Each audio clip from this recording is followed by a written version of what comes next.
بسم اللہ الرحمن الرحیم۔ ایک مرتبہ ایک لڑکا جنگل میں بکریاں چرا رہا تھا۔ حضور نبی کریم صلی اللہ علیہ وسلم حضرت ابو بکر صدیق رضی اللہ تعالی عنہ کے ساتھ جنگل میں تشریف لے گئے۔ اس لڑکے پر نظر پڑی۔ اس وقت آپ دونوں کو پیاس لگی ہوئی تھی۔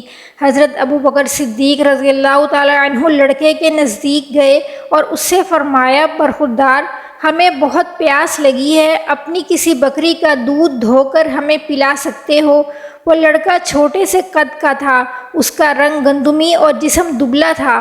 حضرت ابو بکر صدیق رضی اللہ تعالی عنہ کی بات سن کر اس نے کہا، صاحبو، یہ بکریاں میری نہیں ہیں، ان کا مالک عقبہ بن ابی معیط ہے۔ اس کی اجازت کے بغیر کسی بکری کا دودھ آپ کو دینا امانت میں خیانت ہوگی۔ عقبہ بن ابی معیط مکے کا مشہور مشرک تھا۔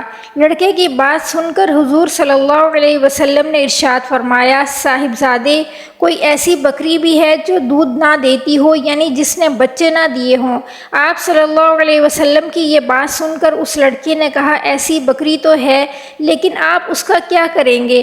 حضور نبی کریم صلی اللہ علیہ وسلم نے ارشاد فرمایا، تم لاؤ تو صحیح۔ چرواہے نے ایک بکری آپ کی خدمت میں پیش کی۔ حضور نبی کریم صلی اللہ علیہ وسلم نے اس کے تھنوں پر ہاتھ پھیر کر دعا مانگی۔ اللہ تعالیٰ نے آن کی آن میں اس کے تھن دودھ سے بھر دیے۔ حضرت ابو بکر صدیق رضی اللہ تعالی عنہ دودھ دھونے لگے۔ اس میں سے اتنا دودھ نکلا کہ تینوں نے خوب سیر ہو کر پیا۔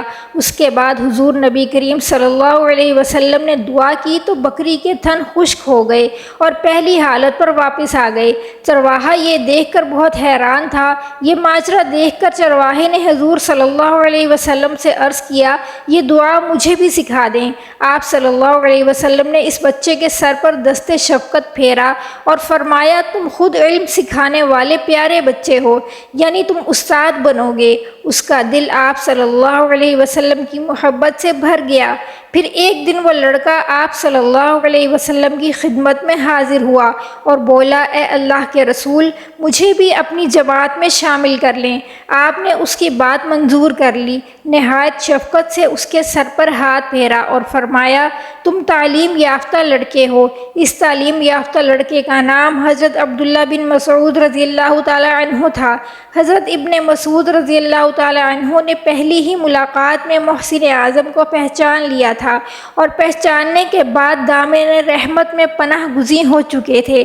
دن رات ایک ہی لگن تھی، محبوب صلی اللہ علیہ وسلم کی قربت اور ان کے ہر حکم پر جان نثار کرنے کا جذبہ۔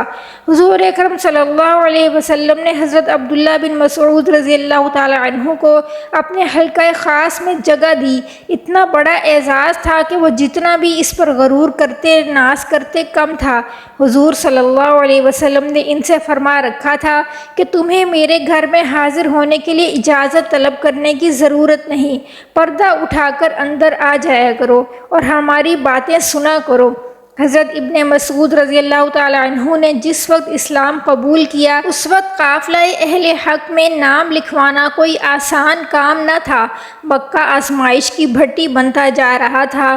ابتلا آزمائش کے نت نئے ہتھ کنڈے استعمال کیے جاتے تھے۔ خوف و دہشت کی فضا پیدا ہو چکی تھی اور اس گھٹے گھٹے ماحول میں اسلام کا برملا اظہار جان جوکھوں سے کم نہ تھا۔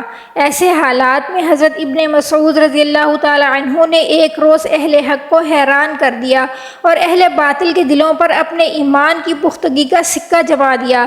ایک روز مسلمان خانہ کعبہ میں بیٹھے تھے، ایک طرف قریش مکہ کی محفل جمی تھی۔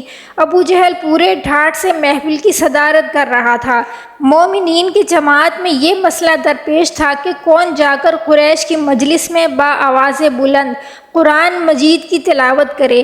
حضرت عبداللہ ابن مسعود رضی اللہ تعالی عنہ نے اس عظیم فریضے کے لیے اپنی خدمات پیش کیں۔ صحابہ کرام رضوان اللہ علیہم اجمعین نے ان کے کمزور اور ناتواں جسم کو دیکھا تو انہیں مشورہ دیا کہ وہ یہ پرخطر کام اپنے ذمے نہ لیں، مگر یہاں پر تو فریضہ حق کے لیے طبیعت مچل رہی تھی۔ اصرار کیا کہ میں ضرور یہ کام سر انجام دوں گا۔ چنانچہ یہ نازک بدن نوجوان اٹھا اور عزم حق کو آزمانے مجلس قریش کی جانب چل دیا۔ اس کے بعد آپ مسجد حرام میں داخل ہوئے اور مقام ابراہیم کے پاس آ کر کھڑے ہو گئے اور بلند آواز سے سورہ رحمان کی تلاوت شروع کر دی۔ قریش نے ایک دوسرے سے پوچھا کہ یہ ابن مسعود تو محمد صلی اللہ علیہ وسلم پر نازل کردہ قرآن پڑھ رہا ہے۔ یہ سننا تھا کہ دشمن ٹوٹ پڑے اور عبداللہ رضی اللہ تعالی عنہ کو مار مار کر لہو لہان کر دیا۔ ان کا لباس خون میں شرابور لیکن زبان پر کلام ربانی کی تلاوت جاری تھی۔ جب آپ فارغ ہو کر ساتھیوں کے پاس پہنچے تو آپ کے جسم سے خون بہہ رہا تھا۔ صحابہ نے آپ کی یہ حالت دیکھ کر فرمایا کہ ہمیں اس بات کا اندیشہ تھا۔ حضرت عبداللہ بن مسعود رضی اللہ تعالی عنہ نے کہا کہ اللہ کی قسم اب دشمنان خدا میری نظر میں حضرت عبداللہ بن مسعود رضی اللہ تعالی عنہ نے کہا کہ اللہ کی قسم اب دشمنان خدا میری نظر میں تنکے کی بھی حیثیت نہیں رکھتے۔ اگر آپ اجازت دیں تو میں پھر سے کل صبح ان کے سامنے جا کر وہی قرآن کریم کی تلاوت کروں۔ سب نے روک دیا اور عرض کیا کہ آپ نے حق ادا کر دیا اور قریش کو وہ مقدس کلام سنا دیا جس کو وہ سننا نہیں چاہتے تھے۔ ابن مسعود رضی اللہ تعالی عنہ نے درسگاہ نبوت سے ہی تعلیم حاصل کی۔ قرآن مجید کی تلاوت، شریعت الہی، قرآن فہمی میں ماہر تھے۔ صحابہ اکرام رضی اللہ تعالی عنہ کے درمیان آپ کو ایک خاص مقام و مرتبہ حاصل تھا۔ وقوف عرفہ کے دوران ایک شخص حضرت عمر رضی اللہ تعالی عنہ کی خدمت میں حاضر ہوا اور عرض کیا کہ اے امیر المومنین، اس وقت میں کوفہ سے آ رہا ہوں۔ وہاں ایک شخص اپنے حافظہ کی بنیاد پر قرآن مجید لکھوا رہا ہے۔ یہ بات سن کر حضرت عمر فاروق رضی اللہ تعالی عنہ بہت غصے میں آ گئے۔ اتنے غصے میں آپ کو پہلے کبھی نہیں دیکھا گیا۔ آپ نے غضبناک ہو کر فرمایا کہ بتاؤ وہ کون ہے؟ اس شخص نے عرض کیا کہ وہ حضرت عبداللہ بن مسعود رضی اللہ تعالی عنہ ہیں۔ ان کا نام سن کر آپ کا غصہ ٹھنڈا پڑ گیا۔ ارشاد فرمایا کہ بخدا میرے علم میں اس وقت عبداللہ بن مسعود رضی اللہ تعالی عنہ سے عبداللہ بن مسعود رضی اللہ تعالی عنہ کو قرآن فہمی میں سب سے اعلیٰ و عرفہ مقام حاصل ہے۔ ایک رات نبی کریم صلی اللہ علیہ وسلم اور حضرت ابو بکر صدیق رضی اللہ تعالی عنہ بیٹھے امت مسلمہ کے متعلق گفتگو فرما رہے تھے اور حضرت عمر رضی اللہ تعالی عنہ فرماتے ہیں کہ میں بھی انہی میں شریک تھا۔ اچانک نبی کریم صلی اللہ علیہ وسلم اٹھے اور ایک جانب چل دیے۔ ہم بھی آپ صلی اللہ علیہ وسلم کے ساتھ چلنے لگے۔ کیا دیکھتے ہیں کہ ایک شخص مسجد میں کھڑا اونچی آواز میں نماز پڑھ رہا ہے اور اندھیرے کی وجہ سے ہم اسے پہچان نہ سکے۔ نبی کریم صلی اللہ علیہ وسلم نے کھڑے ہو کر تلاوت سننا شروع کر دی۔ پھر آپ صلی اللہ علیہ وسلم ہماری جانب متوجہ ہوئے اور ارشاد فرمایا کہ جسے یہ بات پسند ہے کہ وہ قرآن کریم کو اس لہجے میں پڑھے جس میں وہ نازل ہوا ہے تو عبداللہ بن مسعود رضی اللہ تعالی عنہ کی قرات کو اپنا لے۔ نماز کے بعد جب عبداللہ بن مسعود رضی اللہ تعالی عنہ نے اونچی آواز کے ساتھ دعا شروع کی تو اللہ کے رسول صلی اللہ علیہ وسلم نے ارشاد فرمایا کہ مانگو تمہاری دعائیں قبول کی جائیں گی۔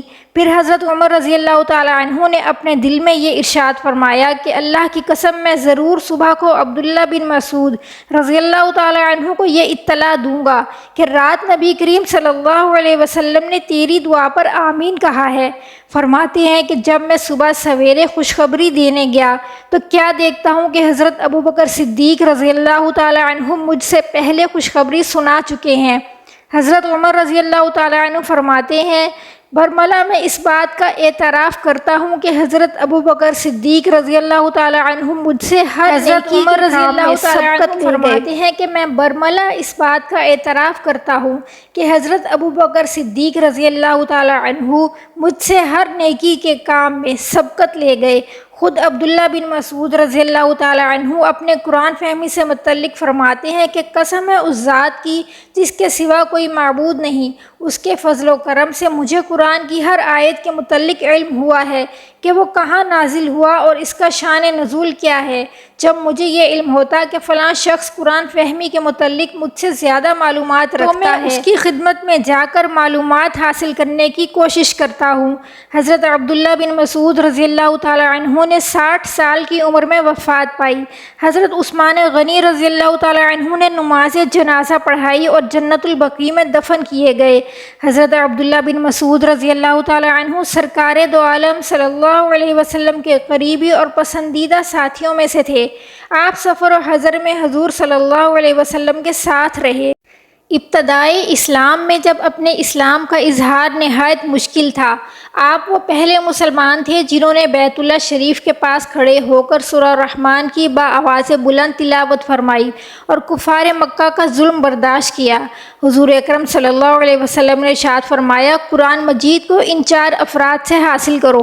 سب سے پہلے عبداللہ بن مسعود رضی اللہ تعالیٰ عنہ کا نام ذکر فرمایا، بعد ازاں ابی بن کعب، سالم مولا اور معاذ بن جبل رضی اللہ عنہم کے اسماء گرامی لیے۔ حضرت حذیفہ رضی اللہ تعالیٰ عنہ ارشاد فرماتے ہیں کہ رسول اللہ صلی اللہ علیہ وسلم کی عادات و اطوار میں عبداللہ بن مسعود سے زیادہ مشابہت رکھنے والا میں نے کسی کو نہیں دیکھا۔ نبی کریم صلی اللہ علیہ وسلم نے ارشاد فرمایا کہ میں اپنی امت کے واسطے وہ پسند کرتا ہوں جو ابن مسعود رضی اللہ تعالیٰ عنہ اس کے واسطے پسند کریں، اور امت کے واسطے اس چیز کو ناپسند کرتا ہوں جسے ابن مسعود رضی اللہ تعالیٰ عنہ ناپسند کریں۔ اس فرمان عظمت کو سامنے رکھتے ہوئے حضرت عبداللہ بن مسعود رضی اللہ تعالیٰ عنہ کا سب سے پہلا اجتہاد جو نظر آتا ہے وہ خلافت صدیق اکبر رضی اللہ تعالیٰ عنہ کے بارے میں ہے۔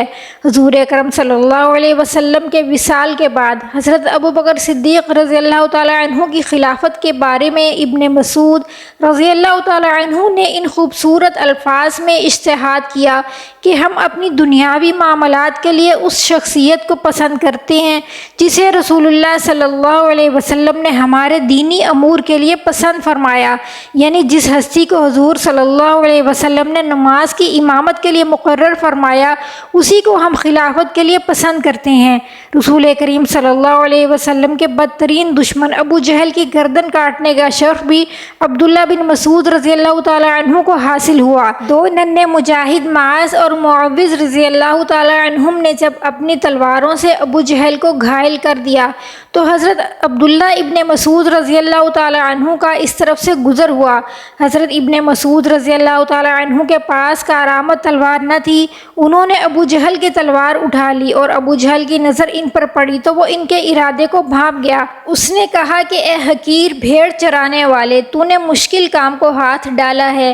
حضرت ابن مسعود رضی اللہ تعالیٰ عنہ نے اس کے ساتھ ہی اس کی گردن کاٹ دی اور اس کا سر اور تلوار دونوں کو لا کر رسول کریم صلی اللہ علیہ وسلم کے قدموں میں ڈال دیا۔ رسول اللہ صلی اللہ علیہ وسلم نے وہ تلوار آپ ہی کو عنایت فرما دی۔ حضرت ابن مسعود رضی اللہ تعالیٰ عنہ کا قد چھوٹا تھا، پنڈلیاں پتلی پتلی تھیں۔ ایک مرتبہ رسول اللہ صلی اللہ علیہ وسلم نے انہیں درخت پر سے کوئی چیز اتارنے کا حکم دیا۔ وہ درخت پر چڑھے ان کی باریک پنڈلیوں کو دیکھ کر صحابہ کرام رضی اللہ عنہم کی ہنسی چھوٹ گئی۔ رسول اللہ صلی اللہ علیہ وسلم نے ارشاد فرمایا، تم کیا ہنستے ہو؟ عبداللہ کی ٹانگیں میزان یعنی اللہ کے ترازو میں احد پہاڑ سے زیادہ بھاری ہیں۔ حضرت عمر رضی اللہ تعالیٰ عنہ نے ایک روز ابن مسعود رضی اللہ تعالیٰ عنہ کو بیٹھے دیکھا تو فرمایا، یہ علم و معرفت سے بھری چھاگل ہیں۔ حضرت عمر رضی اللہ تعالیٰ عنہ نے 20 ہجری میں حضرت عمار بن یاسر رضی اللہ تعالیٰ عنہ اور عبداللہ بن مسعود رضی اللہ تعالیٰ عنہ کو کوفہ بھیجا اور اہل کوفہ کو لکھا، میں نے عمار بن یاسر کو امیر اور عبداللہ بن مسعود کو معلم بنا کر تمہارے پاس بھیجا ہے۔ یہ دونوں ہستیاں رسول اللہ صلی اللہ علیہ وسلم کی برگزیدہ اصحاب اور اصحاب بدر میں سے ہیں، تو تم ان دونوں کی پیروی اور اطاعت کرو اور ان کے ارشادات عالیہ کو دھیان سے سنو۔ عبداللہ بن مسعود رضی اللہ تعالیٰ عنہ کو تو میں نے اپنے نفس ایثار کر کے تمہارے پاس بھیجا ہے۔ یوں حضور اکرم صلی اللہ علیہ وسلم کی بشارت پوری ہو گئی کہ تم خود علم سکھانے والے پیارے بچے ہو۔ اللہ تعالیٰ ہماری دنیا اور آخرت سنوار دے اور ہمیں اپنے نیکوکار بندوں میں شامل فرمائے۔ ناظرین، کمنٹ باکس میں اللہ تعالیٰ کے 99 ناموں میں سے کوئی ایک نام ضرور ٹائپ کریں۔ اللہ حافظ۔